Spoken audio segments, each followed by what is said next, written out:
Why Indian comments are so toxic? तुम कुछ भी कहो एक certain type of group offend हो ही जाता है। आखिर क्यों? ये टॉक्सिसिटी आती कहाँ से है? लोग ऑफेंड होते ही क्यों हैं? चलो इसके पीछे की कहानी समझते हैं।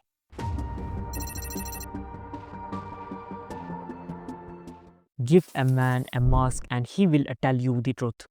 इंटरनेट एक मास्क की तरह है जिसे लगाने के बाद लोग कुछ भी लिखें उन्हें कोई नोटिस तक नहीं करता। वो फेक आइडेंटिटीज के जरिए कमेंट्स करते हैं तो उन्हें ये एहसास नहीं होता कि उनके शब्दों का किसी पर क्या असर होता है। उनका असली नाम, आइडेंटिटी या फिर फोटो सामने नहीं होते, इसलिए वो कुछ भी लिखने से नहीं घबराते। इसे ऑनलाइन डिसइनहिबिशन इफेक्ट भी कहते हैं, जहाँ पर लोग इंटरनेट पर अपनी असली पर्सनैलिटी से भी एक्सट्रीम होकर बिहेव करते हैं। इंडिया जैसी कंट्री जहां लोग हर रोज अपनी रियल लाइफ की स्ट्रगल से जूझते हैं, चाहे वो स्ट्रेस हो, फाइनेंशियल प्रेशर हो या फिर सोशल फ्रस्ट्रेशन हो। जब उनके सामने सोशल मीडिया पे लोग दिखते हैं तो अपना गुस्सा, जलन और फ्रस्ट्रेशन उन पे निकाल देते हैं, खास करके उन पे जो उससे ज़्यादा सक्सेसफुल, खुश या फिर डिफरेंट दिखते हैं। लेकिन उनसे कोई भी सवाल नहीं पूछता, उन्हें कोई भी कॉन्सिक्वेंसेस नहीं झेलने पड़ते। तो ये टॉक्सिक बिहेवियर नॉर्मल लगने लगता है। वो इसे सिर्फ कमेंट समझ कर लिख देते हैं, लेकिन ये नहीं समझते कि दूसरे की मेंटल हेल्थ को ये कितना हर्ट कर सकता है। लेकिन एक इंसान ऐसे कमेंट करने से पहले एक बार तो ज़रूर सोचता है। लेकिन अगर वो लाखों लोगों को देखे वैसी ही हरकत करते तो वो एक बार भी नहीं सोचेगा।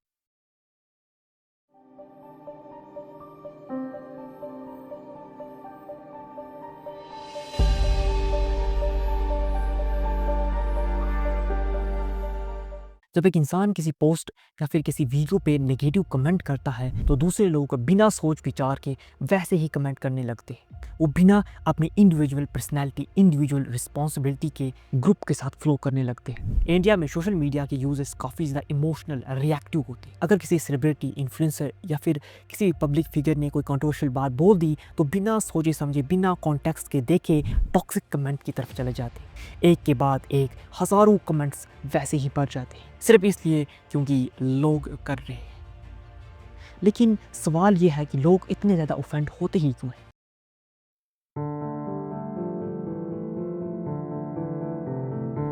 इंडिया एक डाइवर्स देश है जहां अलग अलग कल्चर्स, रिलीजन्स एक साथ साथ एग्जिस्ट करते हैं। ये इंडिया का एक बहुत ही खूबसूरत हिस्सा है। लेकिन कहते हैं ना कि अच्छाई के साथ बुराई भी आती है। तो यही डाइवर्सिटी क्रिएट करती है डिफरेंस, कल्चर, रिलीजन और लैंग्वेज के बेसिस पर। ये लोग एक दूसरे के व्यूज, वैल्यूज़ को नहीं समझते, उनकी रिस्पेक्ट नहीं करते। जब किसी पोस्ट में रिलीजन, कल्चर या फिर लैंग्वेज के रिलेटेड बात होती है तो लोग अपने पर्सनल आइडेंटिटी से उस चीज़ को जोड़ देते हैं और फिर एक इंस्टेंट रिएक्शन आता है। बिना पूरी बात समझे, कॉन्टेक्स्ट समझे सीधे कूद पड़ते हैं। यहीं से टॉक्सिक कमेंट सेक्शन शुरू होता है। लोग दूसरे के कल्चर की वैल्यूज़ को नहीं समझते कि जो चीज़ें हमारे यहाँ गलत है वो दूसरे के यहाँ सही भी हो सकती है। क्योंकि वो हमारा कल्चर है, इसका मतलब ये नहीं कि सिर्फ हम ही सही बोलने का हक है। एंड इसी वजह से कंट्रोवर्सीज भी क्रिएट होती है, क्योंकि लोगों को लगता है कि जो मैंने सोचा वही सही है और जो बाकी हैं वो गलत है। एंड यही क्रिएट करती है स्टुपिडिटी, कंट्रोवर्सीज, हिपोक्रेसी। और इसी तरह ऑनलाइन लड़ाई सिर्फ एक ओपिनियन तक सीमित नहीं रहती, बल्कि पर्सनल अटैक्स, रीजनल एब्यूज और रिलीजन बेस्ड हेट स्पीच तक पहुंच जाती है। ये कमेंट सिर्फ टॉक्सिक नहीं बल्कि सोसाइटी के पोलराइजेशन को और बढ़ा देते हैं। बस एक बात तुम लोगों को समझनी पड़ेगी कि हम इंसान हैं, इसीलिए हम डिफरेंट हैं। अगर हम सभी सेम हो जाएंगे तो ये दुनिया सर्वाइव नहीं कर पाएगी, क्योंकि हर एक इंसान के पास एक स्किल होती है, जिस स्किल की वजह से वो बाकियों की मदद करता है, इस दुनिया को ग्रो होने में मदद करता है। हर एक कल्चर, हर एक इंसान का इस दुनिया में रोल होता है and you have to understand this.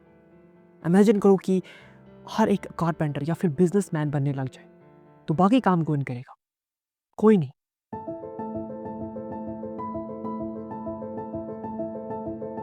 At last, सबसे इम्पॉर्टेंट पार्ट, मे बी काफ़ी लोगों को ये चीज़ कंट्रोवर्शियल लगी, पर इंडिया में इंटरनेट काफ़ी लेट आया है। 2020 से पहले लोग इंटरनेट पे उतने ज़्यादा एक्टिव नहीं होते थे।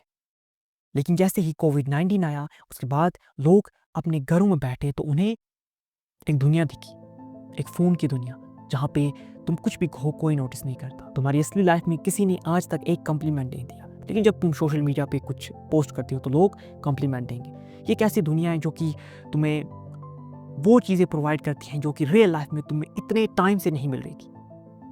लोगों के लिए एक नया एक्सपीरियंस था। एंड नए एक्सपीरियंस के साथ आती हैं एक्सपेरिमेंट्स, क्योंकि रियल लाइफ में एक इंसान 10 आदमियों के बीच में खड़े होकर अगर किसी को गाली दे तो उसे बहुत ज़्यादा कॉन्सिक्वेंसेस झेलने पड़ते हैं, पता नहीं उसे क्या क्या झेलना पड़ेगा। लेकिन जब उस इंसान ने लाखों के सामने एक गाली दी, लाखों लोगों ने उसे देखा लेकिन नोटिस तक नहीं किया, या फिर किसी ने उसे सवाल तक नहीं पूछा, तो फिर उनकी जो नेगेटिव पर्सनैलिटी थी वो सामने आने लगी।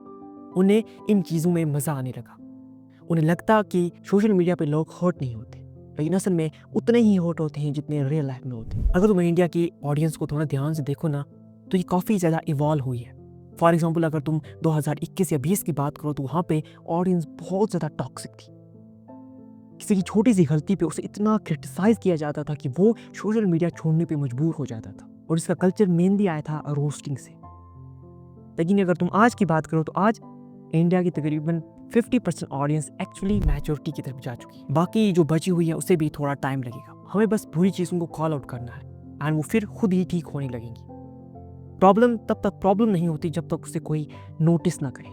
जैसे ही नोटिस किया, कॉल आउट किया, तो वो धीरे धीरे ख़त्म होने लग जाती है। इसी को तो एवोल्यूशन कहते हैं। एंड आई थिंक कि आते टाइम में इंडिया के इन्फ्लुएंसर यूज़र ये सारे इवॉल्व होंगे एंड ऐसा ज़रूर होगा। बाकी वीडियो देखने के लिए थैंक यू।